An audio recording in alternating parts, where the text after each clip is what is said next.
Assalamualaikum warahmatullahi wabarakatuh. Perkenalkan, nama saya Putri Aprilia Erika Furgianita Suci, kelas Tebin B Fakultas Tarbiyah.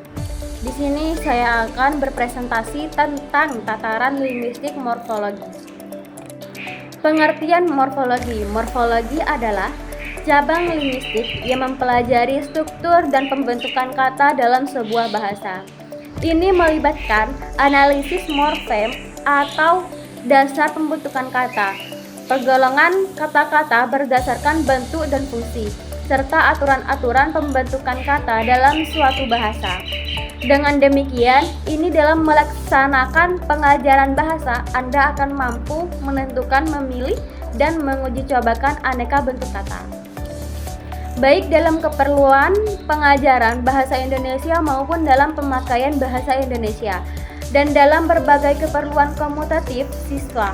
Di dalam ini akan dibahas pengertian morfologi, ruang lingkup, dan satuan lingual yang menjadi objek kajian morfologi.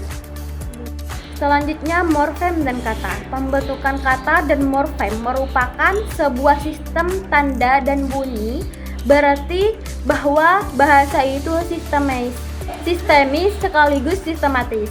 Dengan demikian, untuk memahami sesuatu bahasa terlebih dahulu, kita harus memahami proses pembentukan kata dan morfem sebagai bagian terkecil dari bahasa itu sendiri.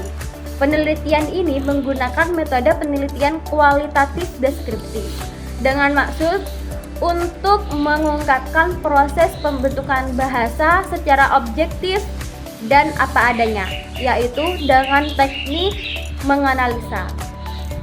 Selanjutnya, proses morfologi. Proses morfologi melibatkan analisis struktur dan pembentukan kata dalam bahasa. Beberapa proses morfologi meliputi: pertama, infleksi, merupakan perubahan bentuk kata untuk menunjukkan variasi gramatikal seperti bentuk jamak, waktu, jumlah, atau kepemilihan. Yang kedua, derivasi. Proses pembentukan kata baru dengan menambahkan afiks atau awalan, akhiran, atau sisipan pada kata dasar. Yang ketiga, komposisi. Pembentukan kata baru dengan menggabungkan dua atau lebih kata dasar. Yang keempat, reduplikasi. Pengulangan suku kata atau seluruh kata untuk membentuk kata baru atau memberikan nuansa tertentu. Yang kelima, konversi. Konversi mengubah kelas kata tanpa menambah afiks, seperti mengubah kata benda menjadi kata kerja. Melalui proses ini, morfologi membantu memahami bagaimana kata-kata terbentuk dan diubah dalam bahasa. Selanjutnya, morfofonemik. Morfofonemik adalah cabang linguistik yang mempelajari hubungan antara morfem atau unit makna dan fonem, unit bunyi, dalam bahasa. Ini mencakup analisis bagaimana perubahan morfem dapat memengaruhi bunyi dalam satu kata atau bentuk kata. Contoh dari aspek ini termasuk perubahan bunyi yang terjadi saat afiks ditambahkan pada kata dasar, seperti pada pembentukan bentuk jamak atau bentuk kata kerja.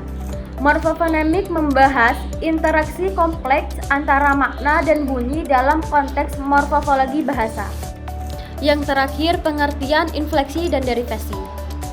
Infleksi adalah proses morfologis di mana kata dasar mengalami perubahan bentuk untuk mengekspresikan variasi gramatikal, seperti perubahan untuk menunjukkan waktu, jumlah, gendar, kasus, dan sebagainya. Sedangkan derivasi adalah proses morfologi di mana kata baru dibentuk dengan menambahkan afiks atau awalan, akhiran, sisipan pada kata dasar. Tujuan dari derivasi bisa untuk mengubah kelas kata, menambah makna, atau membuat kata baru. Sekian presentasi dari saya, kurang lebihnya mohon maaf. Wassalamualaikum warahmatullahi wabarakatuh.